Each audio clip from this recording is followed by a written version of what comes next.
You ever start a movie late at night after a long day with no intention of finishing it, but it pulls you in? Then you have to talk about it with your friends and family because it was so good or so bad? You, my friend, are not alone. Welcome to the Midnight Watch Podcast.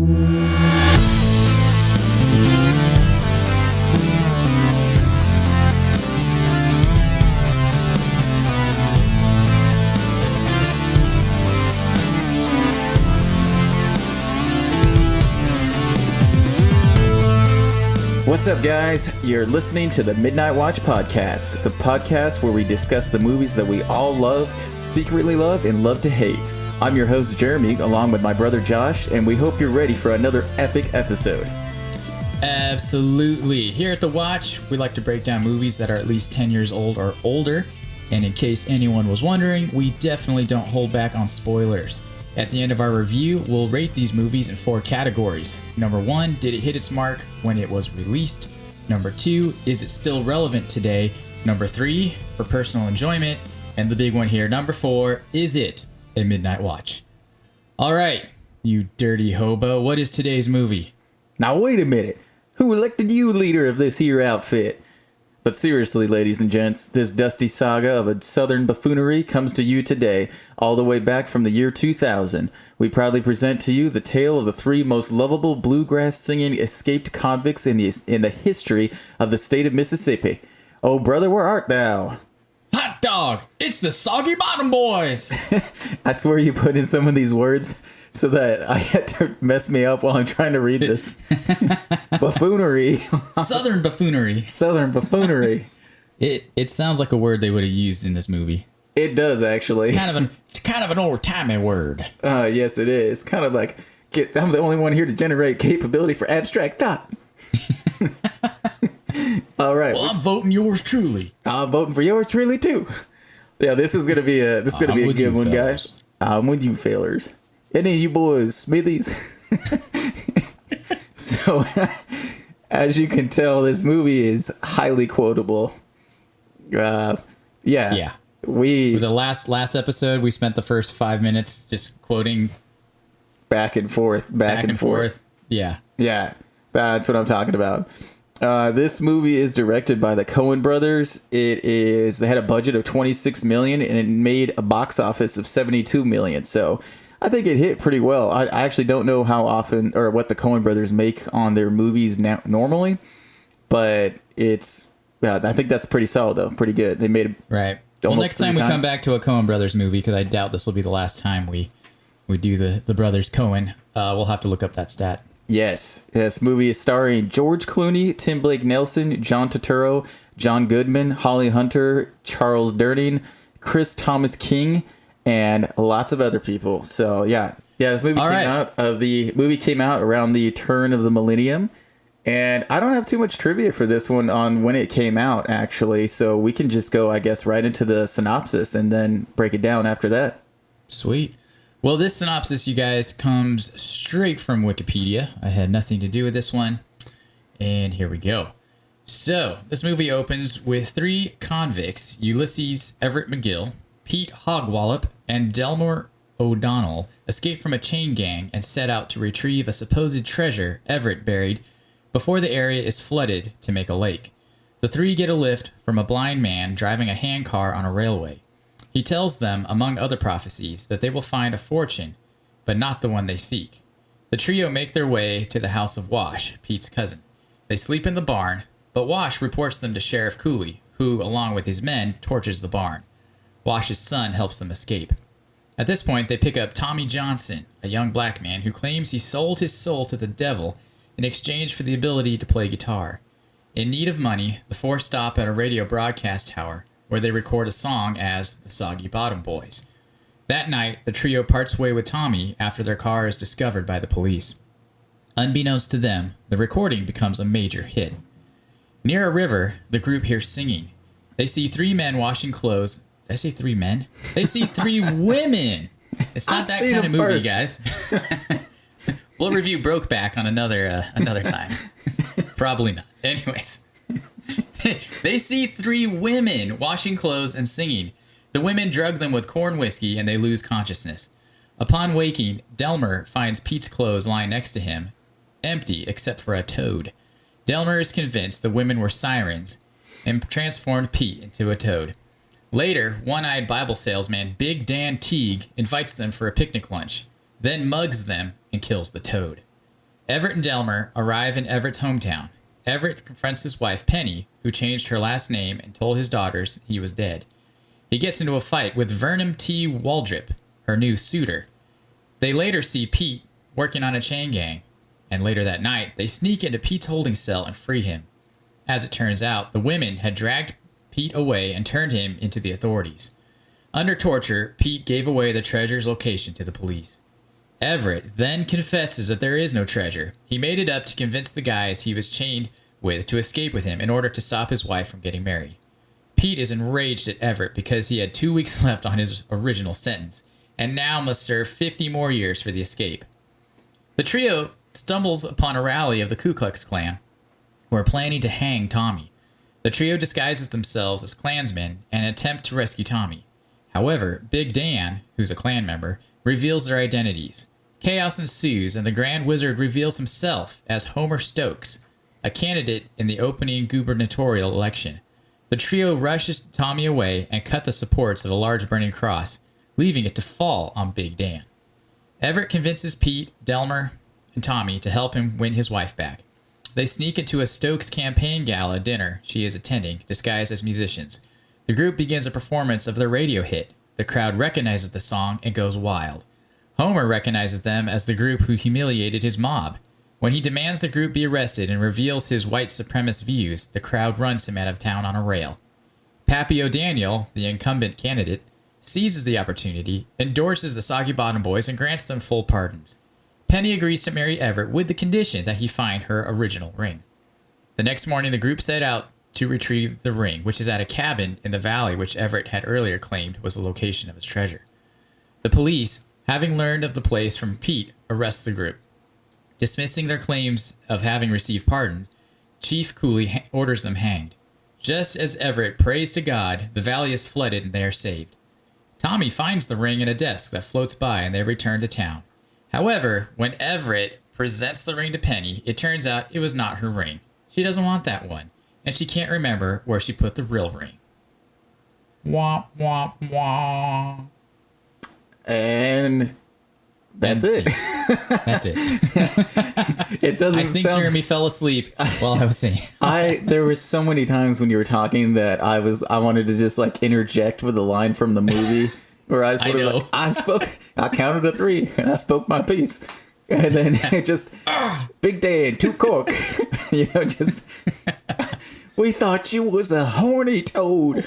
Do not seek the treasure.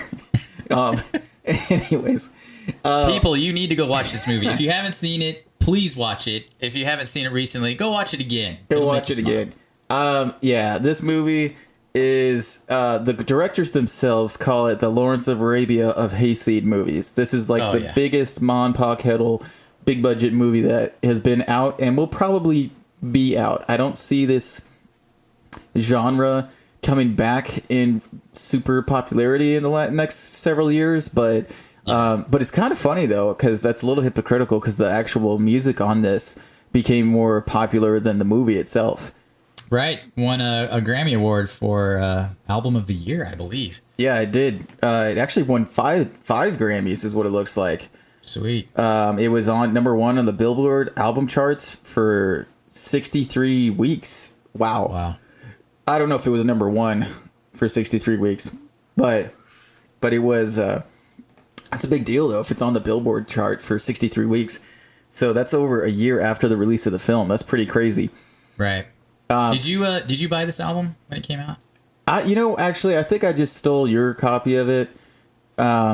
Makes sense, because I bought this one right when it came out because of the Man of Sorrows. Yeah. Song. No, for real. Like I actually, that goes right into our next sequence here of where were we when we saw the movie. Did you see the movie first or listen to or hear the music? I was wondering about that. I feel like I bought the soundtrack first because it was That's not unusual, how they release it ahead of the movie. Right. I'm pretty sure that I bought the album first and then watched the movie. I think Because I think when I heard the album, I was a little thrown off because I really thought it was all the songs were going to be like the Man of Sorrows song. Right. Just that kind of Delta blues kind of vibe. And I was sort of disappointed at first because a lot of it's like very old school bluegrass, and it kind of wasn't what I was really expecting. But then you watch the movie and you're like, oh yeah, that fits perfect. And then, I wore that album out. That's actually kind of almost exactly what happened to me too. Man of Constant Sorrows, I heard that song and I immediately started listening to the soundtrack. Was crazy disappointed with it because you're right. It's like 1920s, 1930s actual recordings. Like that opening song is actually of the jailhouse, the guys in the jailhouse singing that from like the 1930s. Right. The Poe Lazarus. It's an archived recording, I think, like historical. Whatever. Yeah. I think that's what you just said. So I'm going to repeat it because it was awesome. No, hey, if it's the truth be spoken twice, then thus saith it. Yes. I don't know what I just said either. It sounded really good until you started laughing. But You're real intelligent like. Klaatu Verada. Anyways. I said the words. Okay. So, yeah, that was kind of cool, actually. The Coen brothers tried to track down any of the inmates that were actually still alive from that original recording. And they found one of them, and they gave him like $20,000 for licensing for the song, even though they didn't need to do that. I thought that was really cool. That's super cool. But yeah, this is one movie. So I'm really picky, like when I buy vinyl, because when you listen to a record, you listen to it most of the time just all the way through. You don't. Yeah. You don't. It's that whole album, in my opinion, has to be worth listening to if you're going to buy vinyl. Right. At least 9 out of 10 songs for an album for me to buy it. And so I'm like super picky because there's a lot of times I like half the songs on an album. But anyways, this is one soundtrack that I definitely want to purchase on vinyl because after watching the movie several times, the music just hooks you, and I feel like what am I trying to say? The emotion from the movie, different sequences, and how the music is done. It's not I wouldn't label this movie a musical, but there is a ton of music in this movie. Yeah, the music is very much a character in this movie as are the physical characters. Yeah, and so having that emotional toll with the sequences of the music and the characters and all that happens in there, I connect that to the music now. So now I love the soundtrack. It's like from beginning to end. I can just turn it on. I like every song. I think the only song I don't really like too much actually is the You and Me and the Devil Makes Three, but that's still a great song in itself. It's not my favorite one. Sure.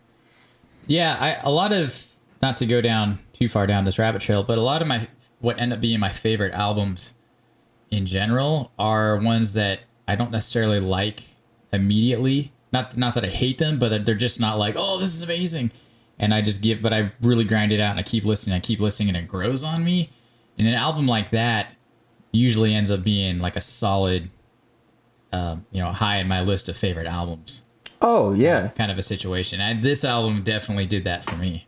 No, it's definitely one of those, I should say. I'm right there with you. No, I totally agree. That it's kind of weird how that happens. Cause like normally you have a pushback at first cause you're like, that's not what I was expecting. But then later, the artist is like, "But that's what you needed." Right. So yeah, I feel the same. Yeah, I actually can't wait to listen to this soundtrack again. Pretty soon. I need to pick this vinyl up more sooner than later, sometime this year for sure. Yeah, I went straight to after I watched the movie with the girls. I went straight to iTunes and started playing it. Though disappointingly, that Chain Gang song at the beginning, and also the Hard Rock Candy Mountain are not on the you can't get it on iTunes, which I think it's because of it's not available. Oh, you mean the Big Rock Candy Mountains? What did I say? Hard Rock? Hard Rock Candy Mountains. Yeah, well, I think I blended that. That's a Dolly Parton song, I think. Is it? No, it's Hard Rock Candy Christmas or something. Anyway, that sounds like a good song. We should do a song, Hard Rock Candy Mountains. That actually, never mind. I like that idea. I'm not kidding. I'm writing that down. All right. Put a pin in that. Okay. So Jumping into this, as most people know, George Clooney did not do his own vocals in this movie. He practiced for weeks, but then it turned out that they actually hired Dan Tyminski to do the vocals for Man of Constant Sorrow. Right. And he's also he's one of the... Huh? You're probably about to say. I was like, do you know who that is, though? Go for it, Josh. So he's in the band Union Station, which is the backup band, I guess you could say, for Alison Krauss. Right. Who is a world famous country and bluegrass singer who also sang. She was on 2 or 3 of the songs on the album. I believe so. I should have known which ones, but I'm not sure. But no, you're absolutely right. And then also, it's kind of cool. When I was watching it and Tim Blake Nelson was singing In the Jailhouse Now, I was like, those vocals sound like he could totally be singing that. That was him, right? That is him singing it, yeah. Yes. That's actually him. And I was like, that's cool. That makes sense. His voice works for that perfectly. Totally. Well, you've seen the Ballad of Buster Scruggs, right? No, I haven't. I haven't watched it yet. Netflix. Well, there you go, folks. Go check that out. It's another Coen Brothers movie that they did exclusively for Netflix, and it's 5 or 6 vignettes that all take place in the West. And the title of the movie is also the first vignette, The Ballad of Buster Scruggs, and it stars Mr. Tim Blake Nelson, who is phenomenal, and he sings in like a total Roy Rogers singing cowboy kind of way. It's awesome. It's the best one of the whole movie, but definitely go check it out. But that actually, when I heard him singing this, or rather in Oh Brother, I knew because I had just seen Buster Scruggs recently, and I was like, that's definitely his voice. That's cool. No, I forgot about that movie. Thanks for reminding me. I need to. That's been in my queue for a long time. I just haven't seen it yet. There's one with him, and then there's one with Tom Waits, who plays a prospector, that's my second favorite one. Super good. Oh, that sounds exciting to me. Oh, and then just another little musical thing that I want to throw out there. The guy that plays Tommy in the movie, he is an actual blues player artist named Chris Thomas King, and he is really playing and jamming out, that Delta blues style on the guitar, which originated in Mississippi. From what I've heard, I actually didn't research this myself, so I apologize if I'm wrong. But I had heard that his character is based off of the great bluesman Robert Johnson, who basically invented that Delta blues and kind of the blues in general. I guess you could kind of call him the godfather of it.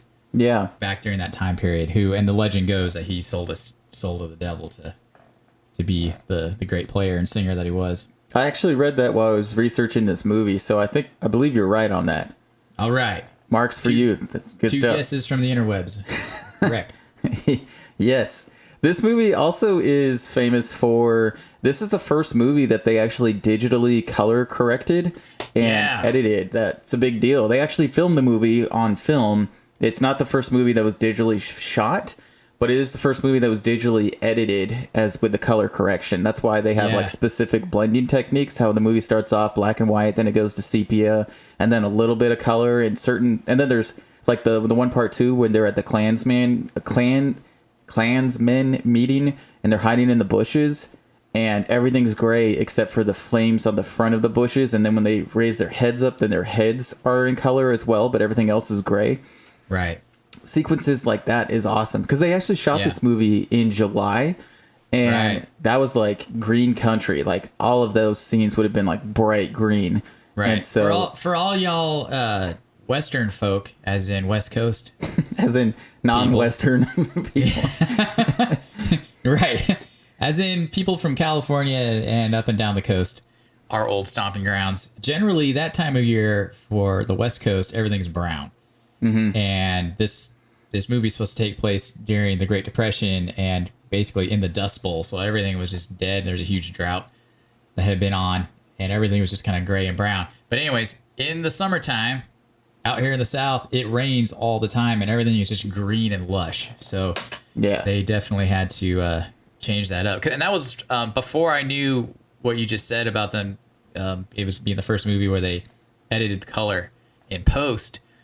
That was one of the things that grabbed me right away at rewatching this movie, was just loving that dusty, washed out color, because it really puts you in that time period and in the feel of like it's just dirty and sweaty and but beautiful too, though. Oh yeah, and I believe a lot of that goes straight to the cinematographer Roger Deakins, who is Yes. insane, like amazing. Most of the fantastic films that you've seen, like he did Skyfall. I'm trying to think of what else he's done, but he's done tons of famous movies. Go. He did Blade Runner 2049. He did 1917. He did Sicario, No Country for Old Men, Fargo, True Grit. He's done, let's see if there's any other super famous ones. I mean, he's done Unbroken, Hail Caesar. He's done, I think it looks like he's worked with the Coen brothers almost their entire career. That's what it looks like. Well, I think up until that movie, he'd done several of theirs, if not all of them. Yeah, that's what I'm sure. That's what I'm seeing. Yeah, they got the Lady Killers, all kinds of different ones. So, anyways, yeah, phenomenal cinematographer there, and he tried to mess with the film using chemicals, and it just wasn't coming out with the specific look that they were wanting. So then they actually hired this entire company to do it digitally, and this is the first feature-length film that had digitally color correction and editing in it, which is pretty awesome.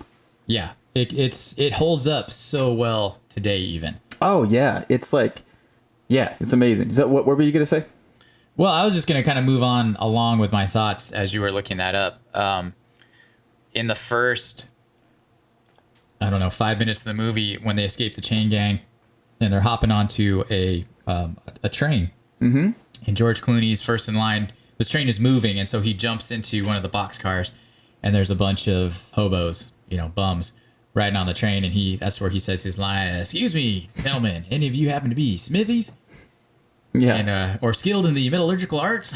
and in the background, you see Tim Blake Nelson and John Turturro running, and Tim Blake Nelson's next in line. He jumps into the car, and he's kind of half in the car, half out, and John Turturro's running behind, and he trips and falls, and they're all chained together, and then one by one they get yanked out of the car, and it's just classic Three Stooges physical comedy. And I've seen this movie so many times, and I still laughed out loud when I saw that. Just the looks on their faces, and John Turturro yelling, "Ah!"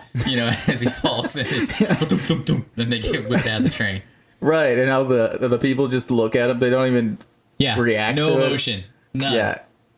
Oh my gosh. Yeah. It just sets the tone for the movie. That it's a really intelligently made movie, but it's got some of the best, just goofy. You said it best at the beginning. What they called it, the hayseed of the a movie. film.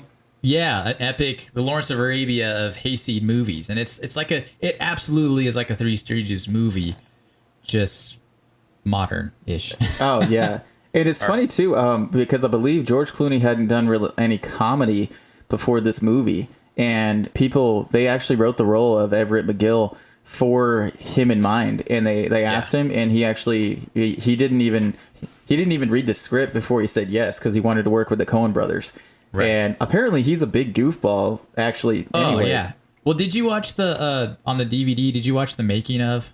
Yes. Yeah, I did. So there's a scene. Anybody that has the DVD, if you haven't seen this, you should check it out. It's probably on YouTube also. But the making of featurette, and they're talking to Clooney about him doing this role and the being funny and the jokes and stuff they wrote for him, and you can just tell he's cracking up, and he's like, "Well, you want me to do something like Popeye?" And then he totally does like a Popeye accent and just changes his face. It's amazing. I mean, that guy is so disgustingly talented. He could really do like Jim Carrey style physical comedy if he wanted to. I mean, you get a taste of it in this movie, and he's phenomenal. Oh yeah, especially one of my wife and I, our favorite parts is when he gets in the fist fight, and Waldron pops him in the face, and he just shakes it off. He's just like, he's stunned. He's like, what? Like eyes crossed, and he shakes it off. He's just like, his hair's all messed up. He's just like, pop, and he's like, well, what? Oh man, I laughed out loud in this movie a lot. Like, unfortunately, my wife didn't watch it with me this time, even though we've watched this movie many times. But this movie is there's so many sequences in this movie. There's very few parts in this movie where I'm like, oh yeah, this part, and I'm waiting for it to go on to the next part that I like. I like almost every sequence in this movie. Right. And but you know what's funny? I got to add to that. It is a long movie though. It is. You're right. I mean, you're watching it and you're like, man, this movie's going on and on. I don't know that it's quickly paced because it kind of has that Southern feel of kind of taking its time, but every part's good though. Yeah, no, I agree though. It is not. It is not. That doesn't make sense. It does not. It does not hurry its way through. There's different sequences that are exciting, like the whole like cow chasing scene or whatever. When Sure. But which is kind of funny because people thought that was real as well, and so this movie. People were trying to get this movie in trouble until they saw the scene. That was a CG cow, actually. That was not a... I thought that was a real cow and they put actual squids on it for the gunshot wounds.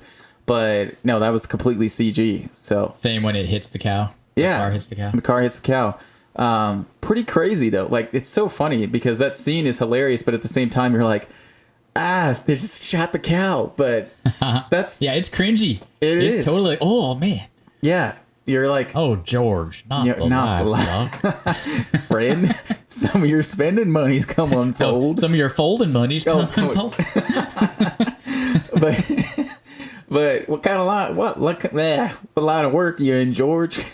Right. But and in case you haven't seen this movie, this is a section about this gangster they run into, babyface George Nelson, who is a character that pops up. Is he babyface? I thought he was. No, I thought he was. Because in the bank he's like, "Don't call me babyface," and he's all angry. Is that what it was? Or is it just big baby George Nelson? I think it's babyface. Oh, it is. Wow, I don't know why. I thought that he was trying to be somebody else.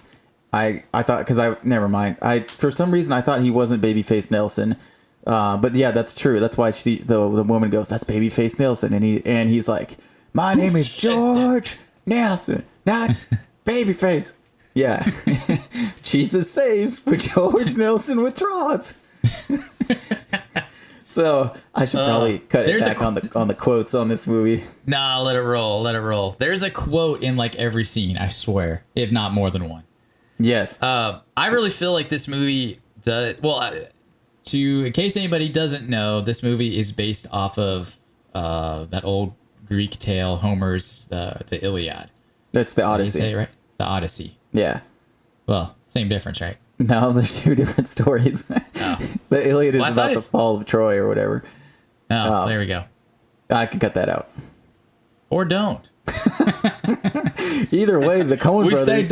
We say dumb things on this here show sometimes. But it really, what I was trying to say before I made a fool of myself is this movie really, I feel like it really captures kind of the Southern experience. You kind of get a feel for Southern life. There's that element of like blood is thicker than water, and that's not necessarily strictly a Southern thing, but it's kind of a big deal with family being what it is. Even if you hate them, you stick with them. Yeah. There's a big salvation.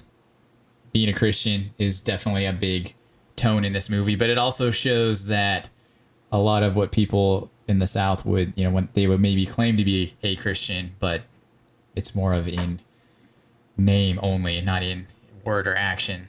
It's more in like culture than personal belief. Yes. So next, that died. Sorry, I was just waiting. I didn't want to interrupt your train of thought. I was like, go for it. Like you're going. You're. I was like, all right, let's do it. Let's get liturgist on this. Anyways, moving to the next point that I had. When they record their song and he's all, "There's a man that pays $10 to sing into his can," and that whole, going back to music, the soundtrack is the backbone of the story. And right when they get to that point and they sing that song, the Man of Constant Sorrow, just gives you chills. So well done. It does. That was some mighty fine picking and singing. You sign these. I love how that dude from Office Space, he just hits he hits the window. He's all like, "You just sign these, bam, sign these papers." That'd be great, sir. All of us except Ella Wish is here. Only four of us can with write. an X, because only 4 of us can write. I had to explain that to the girls because they didn't quite get it. They just stole extra money from that guy. He does. Well, yeah, the George girls. Clooney's line. It took the girls a while to get kind of into the flow of the dialogue and how, you know, some of it goes by really fast and some of it's really, you know, they keep using the phrase old timey, but it is in a lot of the dialogue. It's very old fashioned and it takes a minute to catch on to what they're saying. Well, like, for example, Delmar plays somebody who is not overly bright, and Pete, John Turturro is kind of in the middle, sort of. Paul said never trust a hog wallop. Yeah. But, and then you've got George Clooney's character, Everett McGill, who is super quick thinking, lightning fast tongue. And so whenever he talks fast, uses a lot of expressive words, and is intentionally trying to sound smart to everybody. Right. Sounds smarter than he is. Right. I mean, and you find out that he was a fake lawyer basically and was making his living just ripping people off with his mouth. Right. Well, I mean, he said practicing law without a license, so I don't know if he was intentionally ripping people off, but he definitely didn't want to go to school. They didn't really. That's about all you get is about that. Right. But well, he's kind of a snake. You're right. And you don't. I mean, or I don't know. You'd almost say he's kind of a con man. Yeah. He kind of has that feel. I mean, he cons. I mean, he basically, before he has kind of his own personal change and fesses up to the two guys that he convinces them to leave early, you know? Right. Like that whole scene where he's all like, I'll be 84 years old when I get out. And then Delmar's like, I'll only be 82. So, like, you gotta love Delmar. He's such the glass is half full, you know, kind of peacemaker in the group. Right. And he's like, hey, take Delmar here. And he's like, yeah, look at me, fellers. But there's so many, oh my gosh, it's so hard to talk about this movie because there's so much I want to say about this movie. And like spitballing, firing all over the place. I mean, we could literally do a half hour of quoting the movie, and it would be fine with my eyes. Right. Well, you and I would enjoy it. We'd be laughing the whole time. Other people would be like, "This is the dumbest thing." Wow. You gonna say anything about this movie at all, guys? So I think one thing there's let's get a little bit more specific here. This movie is so well made. There's like a bust of Homer behind the mayor at one part. There's several pictures that were made into sequences. Like, for example, let's see what we got here. Where is it? I just lost my notes here. Oh, yeah. So when they're walking down the street and they see the two African-American boys on the country road when they're carrying the blocks of ice, and it's just kind of a cool little sequence as you're hearing a song playing and they're just walking down showing some country life. Like, that's a visual reference to, let's see, it's called the Works Progress Administration photograph by Eudora Weldy. And then the other one, when they're rolling up on the Hog Wallop farm and there's bottles in the trees, like that's another reference to a famous photograph from the 1930s. Right. So I think that the twins though too with the carrying the ice, I believe that's also from the Odyssey where there's two twins. That makes sense because you have the blind man in the beginning, he's the Oracle. Right. Then and you have Tom Goodman.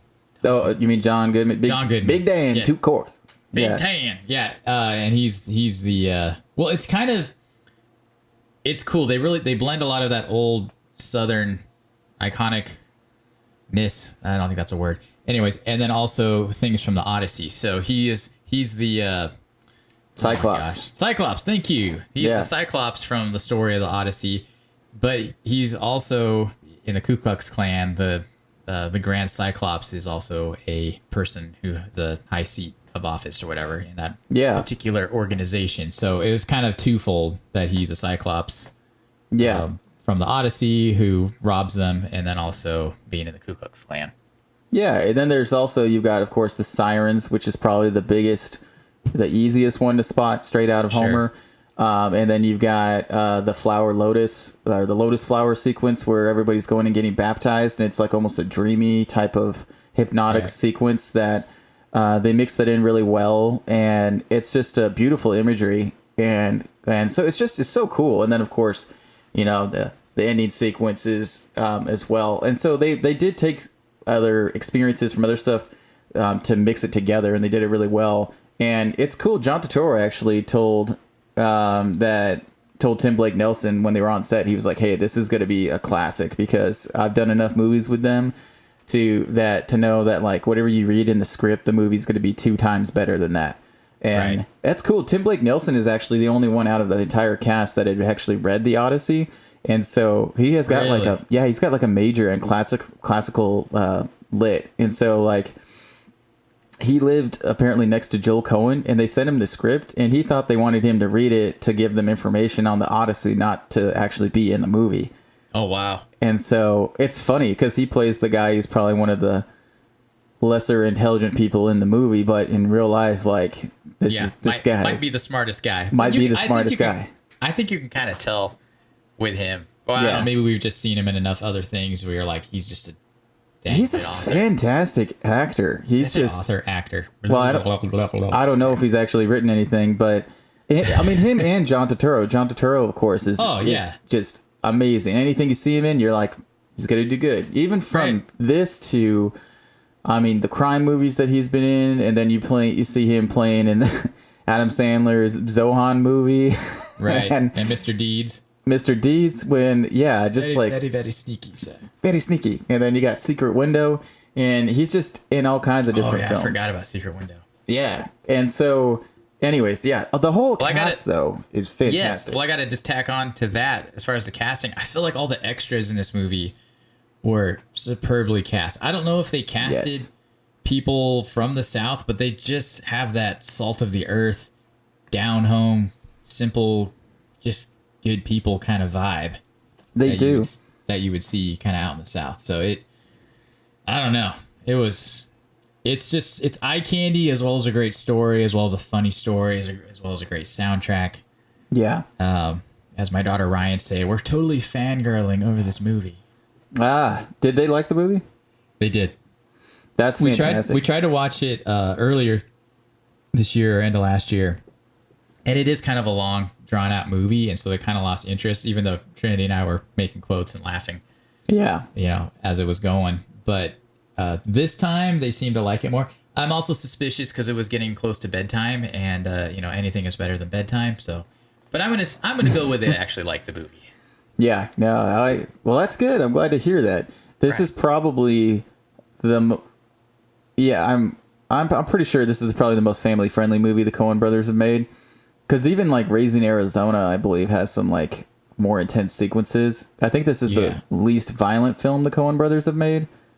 Probably. I was thinking to watch Lady Killers with them. I think that one's only PG-13. I think it's R for language. Is it? I don't know. If it's just one for movie, language, it's one movie I haven't seen actually. Really? I know. So after, I loved this movie, and because Lady Killers came out the next year or the year after, whatever. Mm-hmm. And so I went and saw this one in theaters, Lady Killers. And it was funny because I was a little bit, I was really expecting Oh Brother again for some weird reason. So I didn't quite like it as much the first time I watched it. And then every time I've watched it since then, I'm like, oh, this movie's hilarious.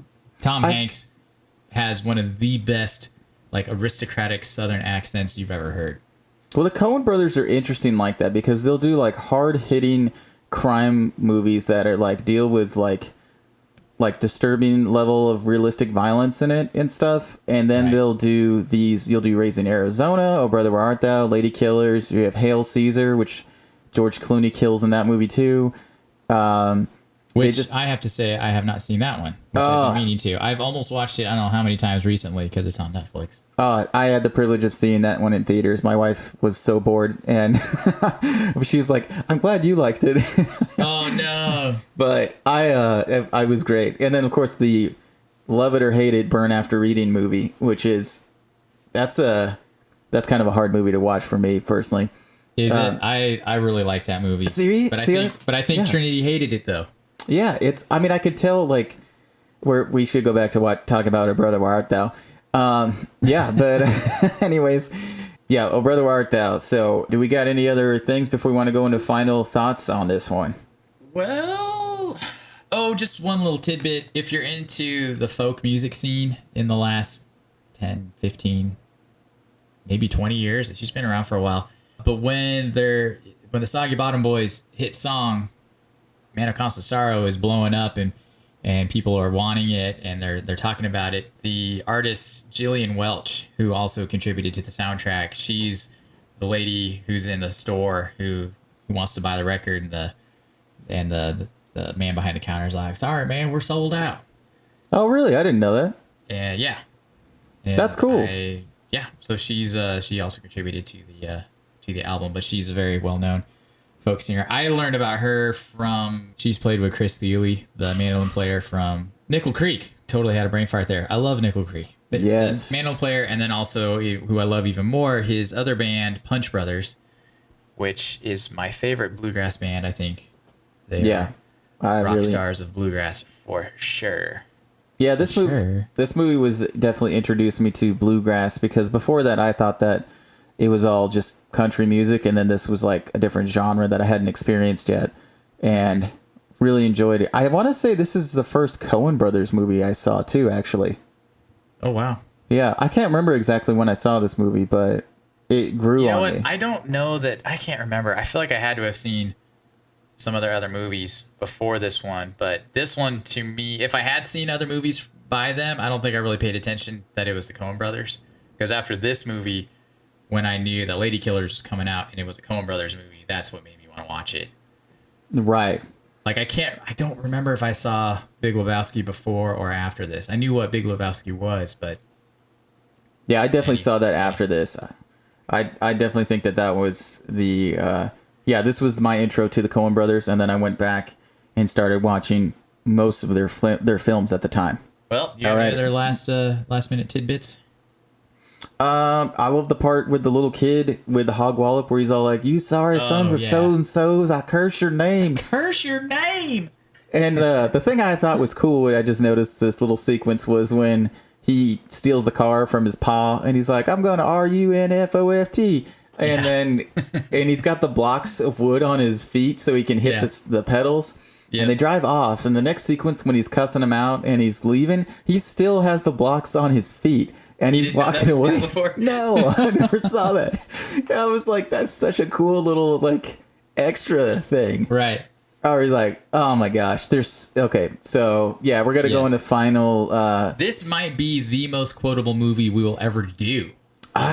Show. You might be right. There's one or two. I'm sure we'll movies, come across a few others. But I mean, every scene has quotable lines in it. Like, I could probably legitimately, like, just say half of this movie just because it's so memorable.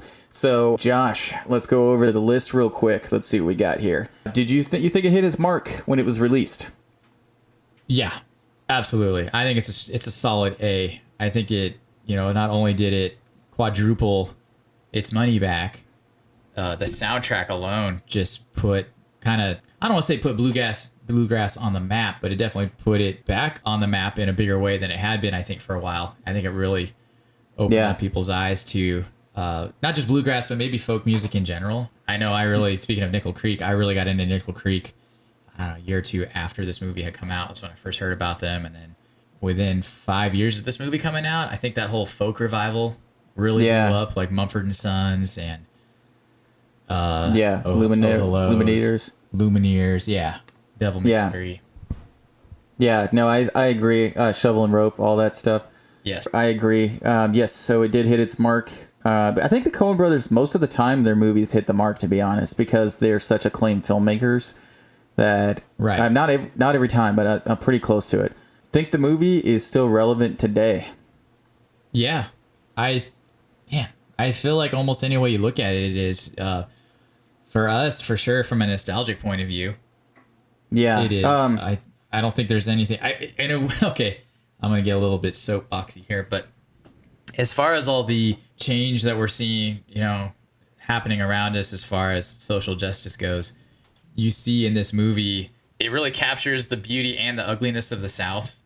Some of the old South, even then, still trying to stick around, like the Ku Klux Klan and that entire segment, and all of that is just, it's blowing up today. So I feel like this movie today is still hitting on those same subjects of race and class and holding on to the past, the ugly, but also still trying to embrace some of the good as well, not lose that at the same time. Yeah, and I think also on a filmmaking stance, it definitely is it's got its spot for like the first digitally edited film, color wise, you know. And then also too, though, I feel like it falls in the same genre as Big Fish, of that it's a well liked movie. A lot of people remember it fondly. When you say like if you've seen this movie, most likely you like this movie. I've not really come across many haters. I think there's people that wore it out and they feel kind of like, oh, I saw that movie so many times, but at the same time, they liked it. Oh yeah, I mean every movie has fans, or it has people it doesn't like. You know that every movie can't say it's. There's some people don't like Star Wars and Lord of the Rings, and so this movie is no different than that. There's gonna be some people that just don't like it just because it's not their bag of tea, and so that makes sense. Right. I know my buddy Grant at work was saying, because he's born and raised here in the Nashville area, that when this movie came out, I mean, it was just a monster hit out here, and I know it was a big deal in California, but definitely the music was kind of, it was a big deal also, but not like out here in the South where this is the roots of it, and I'm sure it was even a bigger deal out here watching it come back around and blow up and be the giant hit that it was. Oh yeah, for sure. That'd be interesting to talk to people in that area and to see like what do they think about it. So if you guys, let us know what you think about it. If it had a cultural impact on you, because that'd be fascinating. Because this movie's 20 years old now, right? So that'd be great. But it sounds like, I mean, you talk to people out here in Tennessee, and it still seems to be like, oh, that's a great movie. Yeah. So let's go into personal enjoyment. Josh, do you enjoy this movie? It's all right. It's all right. You know, it's cool. It's a TV movie. No. Yeah, I don't see how I couldn't give it an A, because it's just so quotable, man. And like, yeah. I'm trying to think of things to bash on this movie, and I'm sure there are, but I've watched this movie this is an A for me too. I love this movie. Yeah. It's a fantastic film. I didn't mean to do an A back to back with our previous movie, right. But so A's from both of us on that. Winners are winners. I mean, that's 3 A's in a row. Okay, here's the big one, the new category. This is only our 3 A's in a row doing this. Yeah. Category wise. Okay, would you consider this movie a midnight watch? I think yes. This is my first midnight watch movie, because I think anytime if it's just on late at night, like you just start quoting it and watching it, right. Because like there's, like I said, besides maybe the siren scene, and maybe I'm trying to think of another scene that. Maybe the Ku Klux Klan scene. Besides those two scenes, like every other scene is mesmerizing to me, and it's just So what about you? I think hands down this is a classic example of a midnight watch, and maybe you don't watch the entire movie from wherever you pick up, watching it, but for sure you're gonna want to finish the scene you're watching, because you know there's something funny or something interesting happening, and then you might even watch the next scene or next sequence because oh, that part's coming. I love that part. And I think this is absolutely a midnight watch. Yeah, dude, I totally agree. So there you have it. It only took us 9 episodes to get to our first midnight watch. So that's pretty exciting. And 3 A's, man. This is a hat trick. This is the one. Yeah. So you guys, that means you should definitely check it out. And if you don't like this movie, we'd love to hear about it too, because I showed this movie to one of my roommates, and he was like, I thought he was gonna love it, and he was like, it was okay. So, but he also didn't think Monty Python was that funny too. So, yeah. So maybe just something's wrong with you if you don't like this movie. Pretty much. No, that's not true. We would love to hear why you don't like this movie. That would be really cool to hear. Every movie you're entitled to your opinion, for sure, because. I mean, why do we watch movies? To be educational or just fun, enjoy to be entertained. If it makes you escape, and awesome. And if it killed time and you needed to kill time, then well done. There you go. And speaking of awesome, here is our quote from our next movie that we're going to be doing. There it is. Nice piece of work I ever done, I think. It's got a low grain load, so it won't tumble. Ought to be pretty accurate. Why, shoot, it's just a gag. I mean, what the heck you gonna shoot a 44 bullet at anyway? Made out of silver? How about a werewolf? All right. Well, I think hands down, that is the worst job we've ever done doing a quote from a movie. I agree. If you figure that movie out based on that quote, that's awesome. Yeah, but massive props to you, because also I haven't watched this movie yet, so I don't know how this whole scene plays out. It's like I could be completely different than what we just did.